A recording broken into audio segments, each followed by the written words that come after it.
Students, आज हम hydrogen bond के बारे में डिस्कस करेंगे। हाइड्रोजन बॉन्ड क्या होता है? जैसा कि नाम से लग रहा, हाइड्रोजन बॉन्ड, जब हाइड्रोजन बॉन्ड बनाता है उसे हम हाइड्रोजन बॉन्ड कहते हैं। बट यहाँ पे कंडीशन होती है कि हाइड्रोजन जनरली ऐसे एटम के साथ बॉन्ड फॉर्मेशन करता है जिनका इलेक्ट्रोनेगेटिव कैरेक्टर ज़्यादा होता है। जैसे हम बात करें ऑक्सीजन, नाइट्रोजन, फ्लोरीन, इन एटम का जो इलेक्ट्रोनेगेटिव कैरेक्टर होता है वो ज़्यादा होता है। तो ऐसे एटम्स के साथ यह करता है, इजिली कंबाइन होकर के हाइड्रोजन बॉन्ड का फॉर्मेशन करता है। यदि हम इसका एग्जांपल देखें तो इसमें H2O वाटर मॉलिक्यूल्स में यदि हम देखते हैं तो वाटर मॉलिक्यूल्स में क्या होता है, जनरली ऑक्सीजन का इलेक्ट्रोनेगेटिव कैरेक्टर ज़्यादा होता है कंपेयर टू हाइड्रोजन से, और ये आपस में कंबाइन हो जाता है। ये पूरा जो मॉलिक्यूल्स बन गया है, जैसे ही इसके पास में कोई दूसरा मॉलिक्यूल आता है वाटर मॉलिक्यूल्स का, तो ये अपने हाईली इलेक्ट्रोनेगेटिव कैरेक्टर के कारण इसको अपनी तरफ खींचता है, जिससे एक वीक बॉन्ड का फॉर्मेशन होता है जिसको हम वीक इंटरेक्शन भी कहते हैं। और इस प्रकार के बॉन्ड को हम डॉट लाइन से शो करते हैं। चूंकि वीक इंटरेक्शन होता है इसलिए इसकी एनर्जी भी कम होती है, नियर अबाउट 2 से 10 किलो कैलोरी पर मोल के बराबर होती है। तो स्टूडेंट्स, ये जो वीक इंटरेक्शन होता है हाइड्रोजन बॉन्ड का होता है, ये सेम मॉलिक्यूल्स में भी होता है और डिफरेंट मॉलिक्यूल्स में होता है। एक और यहाँ पे एग्जांपल देते हैं, हम अमोनिया की एग्जांपल देते हैं, NH3 की एग्जांपल देते हैं। चूंकि नाइट्रोजन का जो इलेक्ट्रोनेगेटिव कैरेक्टर होता है वो ज़्यादा होता है, तो क्या करता है, दूसरे हाइड्रोजन को, दूसरे NH3 के हाइड्रोजन को अपनी तरफ क्या करता है, अटैक करता है, जिससे एक वीक बॉन्ड का फॉर्मेशन होता है जिसको हम डॉट लाइन शो करते हैं, और इसको हम क्या कहते हैं, हाइड्रोजन बॉन्ड कहते हैं। तो जनरली हम ये समझें कि ऐसे एटम्स जिनका इलेक्ट्रोनेगेटिव कैरेक्टर ज़्यादा होता है वो जब हाइड्रोजन के साथ कंबाइन होकर के बॉन्ड बनाते हैं तो उसको हम कोवलेंट बॉन्ड कहते हैं। लेकिन जैसे ही उसके पास उसका दूसरा एटम आता है तो दूसरे एटम के इलेक्ट्रोनेगेटिव कैरेक्टर से ये पहले वाले हाइड्रोजन की तरफ गेन करता है, जिससे एक वीक इंटरेक्शन का फॉर्मेशन होता है, वीक बॉन्ड का फॉर्मेशन होता है। और इस वीक बॉन्ड को हम डॉटेड लाइन शो करते हैं, जिसे हम क्या कहते हैं, हाइड्रोजन बॉन्ड कहते हैं, जिसको हम क्या कहते हैं, हाइड्रोजन बॉन्ड कहते हैं, जिसकी एनर्जी कितनी होती है, 2 to 10 किलो कैलोरी के नियर अबाउट होती है।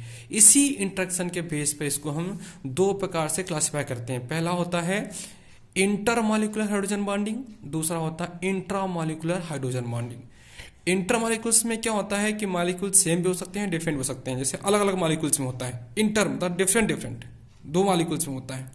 जैसे हम एग्जांपल यहाँ पे लिया हमने कि H2O मॉलिक्यूल्स थी, H2O मॉलिक्यूल्स है, इसके पास एक दूसरा H2O मॉलिक्यूल आता है तो उससे कंबाइन कर लेता है, और इसी प्रकार एक और आ जाएगा तो इससे कंबाइन कर लेगा। तो इस प्रकार से जो डॉट लाइन से हम ये शो करते हैं, इसको हम क्या कहते हैं, हाइड्रोजन बॉन्डिंग कहते हैं, जिसे हम वीक इंटरेक्शन कहते हैं, या इसको हम इंटर मॉलिक्यूलर हाइड्रोजन बॉन्डिंग का टाइप्स भी कहते हैं। जैसे एक अमोनिया मॉलिक्यूल है, ये अमोनिया है, अमोनिया में भी क्या होता है, NH3 है, ये इसने इसके हाइड्रोजन को अपनी तरफ गेन करता है, जिससे पार्सली प्लस चार्ज, यहाँ पे पास नेगेटिव चार्ज हो जाता है और आसानी से इसके बीच में बॉन्ड बन जाता है, जिसे हम हाइड्रोजन बॉन्ड कहते हैं। इसी प्रकार हम एक कार्बोक्सिलिक एसिड का लिए हैं कि कार्बोक्सिलिक एसिड है, वो क्या करता है, जनरली दूसरे कार्बोक्सिलिक कंबाइन करके एक डाई कार्बोक्सिलिक या बाई कार्बोक्सिलिक एसिड का फॉर्मेशन करता है, जिसे हम इंटर मॉलिक्यूलर हाइड्रोजन बॉन्डिंग कहते हैं। दूसरा होता है इंट्रा। इंट्रा का मीनिंग समझे हम, इंट्रा मतलब एक ही मॉलिक्यूल्स में होता है, when hydrogen bonds occur within the same molecules। ने एग्जाम्पल लिया है सैलिसिलिक एसिड। इसमें आप देख सकते हैं कि एक ही एटम में क्या है, हाईली इलेक्ट्रोनेगेटिव ऑक्सीजन प्रेजेंट है या हाइड्रोजन प्रेजेंट है, तो ये क्या करता है, इसको पार्सली अपनी तरफ गेन करता है, जिससे इसमें क्या होता है, पार्सली नेगेटिव चार्ज यहाँ पर अच्छा डेवलप हो जाता है, और आप आपस में एक वीक बॉन्ड का फॉर्मेशन करते हैं, जिसको हम डॉट लाइन शो करते हैं। इसी को हम क्या कहते हैं, हाइड्रोजन बॉन्ड कहते हैं, हाइड्रोजन बॉन्ड कहते हैं। इसी प्रकार ये भी है, दूसरा हमने लिया है जिसका नाम है अर्थो हाइड्रोक्सी बेंजल्डिहाइड या सैलिसिलिक एल्डिहाइड भी कहते हैं इसको।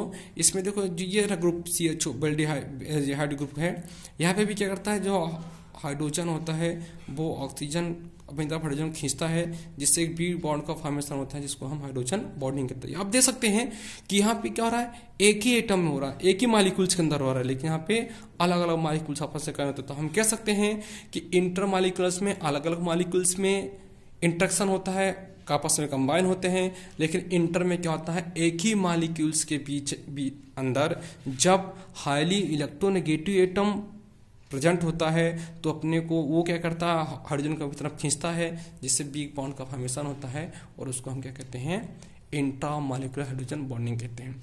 अब इस बॉन्डिंग के कारण मॉलिक्यूल्स की प्रॉपर्टी में भी चेंजेस आता है, इसकी प्रॉपर्टी भी क्या होती है, चेंज हो जाती है। जैसे हम सबसे पहले बात करें मॉलिक्यूलर मास, हम पहली प्रॉपर्टी की बात अगर करते हैं तो होता है मॉलिक्यूलर मास। मॉलिक्यूलर मास ऐसे एटम्स जिनके बीच में क्या होता है, हाइड्रोजन बॉन्ड प्रेजेंटिंग होता है, उनका मॉलिक्यूलर मास क्या होता है, बढ़ जाता है। जैसे हम सिंपल से बात करें, कार्बोक्सिलिक एसिड की बात कर रहे हैं, यदि कार्बोक्सिलिक एसिड की हम एसिटिक एसिड की बात करें तो एसिटिक एसिड में जो एक एसिड का जो वेट होता है वो कितना होता है, 60 होता है। लेकिन चूंकि यहाँ पे क्या होता है, दो एसिटिक एसिड, यहाँ पे हम CH3 करते हैं, यहाँ पे CH3 हो जाएगा, तो CH3 और CH3, तो जो ही इसका मास होता है वो 60 होना चाहिए, लेकिन जब इसको हम एक्सपेरिमेंटली निकालते हैं तो इसका मास जो होता है, इसका जो मास होता है मॉलिक्यूल्स का, वो 120 आ जाता है, मतलब दो मॉलिक्यूल्स आपस में जुड़ जाते हैं। तो ऐसे मॉलिक्यूल्स जिसमें हाइड्रोजन बॉन्ड प्रेजेंट होता है उसका मॉलिक्यूलर मास क्या होता है, बढ़ जाता है। दूसरा इसमें आता है फिजिकल स्टेट। दूसरा प्रॉपर्टी इसमें होती है फिजिकल स्टेट, भौतिक अवस्था। भौतिक अवस्था क्या होती है, ये भी ऐसे मॉलिक्यूल्स जिसमें हाइड्रोजन बॉन्डिंग होती है उनकी स्टेट क्या होती है, चेंज जाती है। यदि हम देखें, सिंपल देखें तो इसमें जो H2 होता है, H2 जो होता है वो लिक्विड फॉर्म में होता है। इसमें दो लेते हैं हम, एक तो H2 होता है, H2S होता है। तो H2 जो होता है वो लिक्विड फॉर्म में होता है, लेकिन H2S जो होता है वो गैस फॉर्म में होता है। क्यों? क्योंकि H2O में क्या होता है, हाइड्रोजन बॉन्ड होता है जिससे मॉलिक्यूल्स आपस में एसोसिएट जुड़ जाते हैं और वो एक लिक्विड फॉर्म में आते हैं, और यदि उनको यदि कंप्रेस किया जाए तो सॉलिड फॉर्म में आता है। लेकिन जो H2S होता है वो जनरली लिक्विड फॉर्म में नहीं होता, ये गैस फॉर्म में होता है, क्योंकि इसमें हाइड्रोजन बॉन्डिंग नहीं पाई जाती है। तीसरा होता है, हम तीसरे की बात करें, melting and boiling point. Boiling point ये क्या होता है, तो ऐसे एटम्स जिसमें हाइड्रोजन बॉन्डिंग होती है उनका melting point, boiling point increase हो जाता है, बढ़ जाता है, क्योंकि आपस में वो जुड़ जाते हैं। लेकिन जिनमें नहीं होता है उनका melting point, boiling point increase नहीं होता। जैसे हम H2O की बात करें, अमोनिया की बात करें, HF की बात करें, तो इनका जो मेल्टिंग पॉइंट होता है जनरली H2S, PH3 और HCl से क्या होता है, ज़्यादा होता है, क्योंकि उनमें हाइड्रोजन बॉन्डिंग प्रेजेंट होती है। इसी प्रकार हम देखें अगर कि जो एक क्वेश्चन आता है कि आइस जो होती है वाटर से लाइट हल्की क्यों होती है, तो जो बर्फ होती है वो लिक्विड से हल्की इसलिए होती है क्योंकि आइस के अंदर क्या होता है, हाइड्रोजन बॉन्डिंग होती है। मैं आपको डायग्राम दिखा रहा हूं उसका। ये डायग्राम आप देख सकते हैं जिसमें हम कहते हैं कि जब आइस का फॉर्मेशन होता है तो जो इसके ऑक्सीजन H2O के मॉलिक्यूल्स होते हैं वो टेट्राहेड्रल अरेंजमेंट होते हैं, इनके बीच में sp3 हाइब्रिडाइजेशन होता है और एक ऑक्सीजन 4 हाइड्रोजन से कंबाइन रहता है। एक हाइड्रोजन से हम देखें, एक ऑक्सीजन देखें तो 4 हाइड्रोजन से क्या रहता है, कंबाइन रहता है। तो दो जो हाइड्रोजन होते हैं वो कैसे कोवेलेंट बॉन्ड में जुड़े होते हैं, और दो जो होते हैं वो कैसे जुड़े होते हैं, हाइड्रोजन बॉन्ड के द्वारा जुड़े होते हैं। इस प्रकार 4 H2O मॉलिक्यूल्स 4 अन्य H2O मॉलिक्यूल से कंबाइन होकर के और आइस का फॉर्मेशन करता है, जिससे क्या होता है, ये जो बना हुआ है ये हाइड्रोजन बॉन्ड का फॉर्मेशन होता है। और इनमें बीच बीच में क्या होते हैं, स्पेस होती है जहां पे एयर बबल्स होते हैं। इसी कारण क्या होता है, आइस बर्फ की तुलना में हल्की होती है। यही मेन रीजन है, क्योंकि जो एटम्स का अरेंजमेंट होता है वो टेट्राहेड्रल होता है। एक ऑक्सीजन यहाँ पे 4 हाइड्रोजन के साथ कंबाइन रहता है, जिसमें 2 कोवेलेंट बॉन्ड बना से जुड़े होते हैं और 2 हाइड्रोजन बॉन्डिंग के द्वारा जुड़े होते हैं। क्योंकि ऑक्सीजन क्या होता है, हाईली इलेक्ट्रोनेगेटिव होता है और ऑक्सीजन हाइड्रोजन का तरफ गेन करता है, जिससे इसका स्ट्रक्चर क्या होता है, टेट्राहेड्रल होता है। इस प्रकार हम बात करें सोलिबिलिटी की बात करते हैं, तो सोलिबिलिटी क्या होती है, ऐसे सब्सटेंस ऐसे मॉलिक्यूल से जिसमें हाइड्रोजन बॉन्ड पाया जाता है वो वाटर में इजीली सोल्यूबल होते हैं, लेकिन जिनमें हाइड्रोजन बॉन्ड नहीं पाया जाता है वो वाटर में सोल्यूबल नहीं होते हैं। ठीक है, जैसे हम इसमें बात करें कि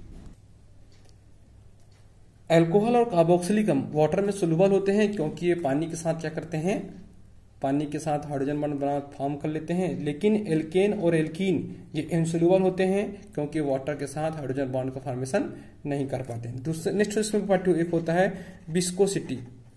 विस्कोसिटी क्या होता है कि जिनमें हाइड्रोजन बॉन्ड होता है उनकी विस्कोसिटी क्या होती है, ज्यादा होती है। इसके एग्जांपल के लिए हम देखते हैं, अगर देखें तो यदि हम इसमें ग्लिसरॉल लें तो ग्लिसरॉल की जो विस्कोसिटी होती है वो वाटर और अल्कोहल से क्या होती है, अधिक होती है, क्योंकि ग्लिसरॉल में क्या होता है 3 OH ग्रुप होते हैं, OH ग्रुप 3 होते हैं, ये आपस में क्या करते हैं हाइड्रोजन बॉन्ड फॉर्म कर लेते हैं, जिससे ग्लिसरॉल की जो क्या होती है विस्कोसिटी होती है वो कंपेयर टू हाइड्रोजन और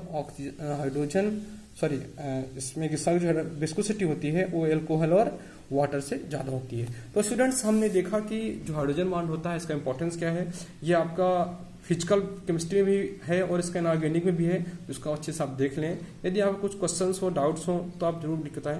थैंक यू वेरी मच।